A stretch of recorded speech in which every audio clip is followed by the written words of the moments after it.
Assalamualaikum warahmatullahi wabarakatuh. Saya Dinda Putri Zahra dengan NIM 2305112928 dari kelas PGSD 23C akan membacakan resensi novel yang saya buat dari novel Kata tentang senja yang kehilangan langitnya. Novel ini ditulis oleh Rintik Seduh dengan penerbit Gagas Media dan terbit pada tahun 2018.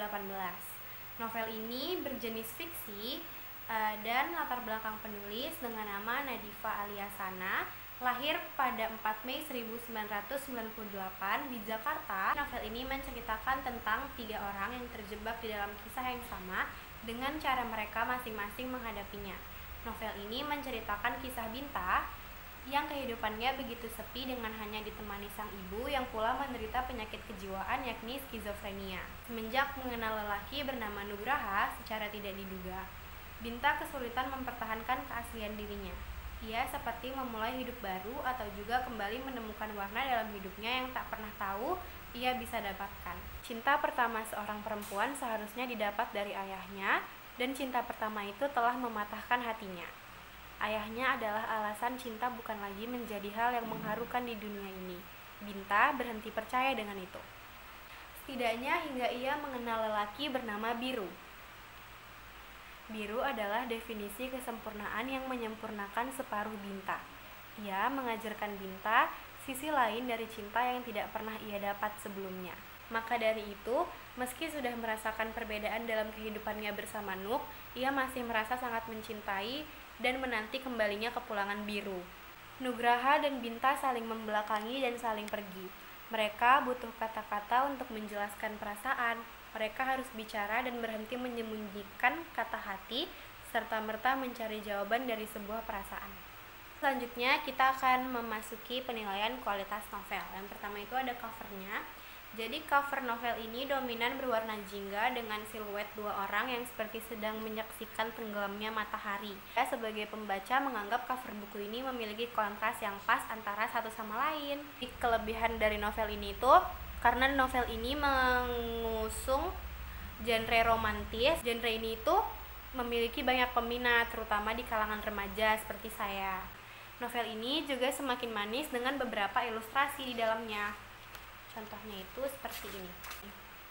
Hidup, pintu. Novel ini juga memiliki kekurangan, yaitu terdapat beberapa kesalahan penulisan kata. Novel ini tuh juga mengandung banyak majas, puisi, dan kalimat-kalimat puitis yang panjang. Jadi mungkin bagi sebagian pembaca ada yang bakal suka, tapi mungkin ada juga yang bakal merasa bosan. Kedua, penokohan. Jadi tokoh utama dari novel ini adalah Binta Dinescara. Jadi dia itu cuek, terus juga dia lebih suka sendirian, dia juga jutek, terus dia juga pendiam.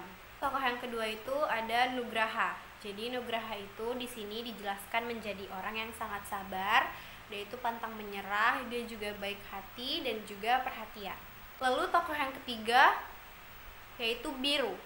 Biru itu puitis, romantis, dia juga baik, dan dia itu adalah sahabat Binta dari kecil. Lalu unsur selanjutnya yaitu alur. Jadi alur yang digunakan di novel ini adalah alur maju. Lalu ada unsur ekstrinsik, di mana terdapat nilai sosial, nilai moral, dan juga nilai budaya. Di mana nilai sosial ini untuk kita bersimpati, berbagi, dan bersahabat seperti yang dilakukan oleh Binta dan Nugraha kepada anak-anak yang tinggal di pinggir rel kereta. Lalu nilai moral yaitu berbakti kepada orang tua sebagaimana baiknya dan tulusnya Binta dan Nugraha untuk menjaga dan merawat mama Binta yang sedang sakit. Lalu juga ada nilai budaya di mana penggunaan bahasa daerah dan juga keindahan Indonesia yang digunakan penulis sebagai latar tempat di dalam novel ini yaitu Banda Neira. Sekian penjelasan saya mengenai novel Kata tentang senja yang kehilangan langitnya karya Rintik Seduh. Terima kasih.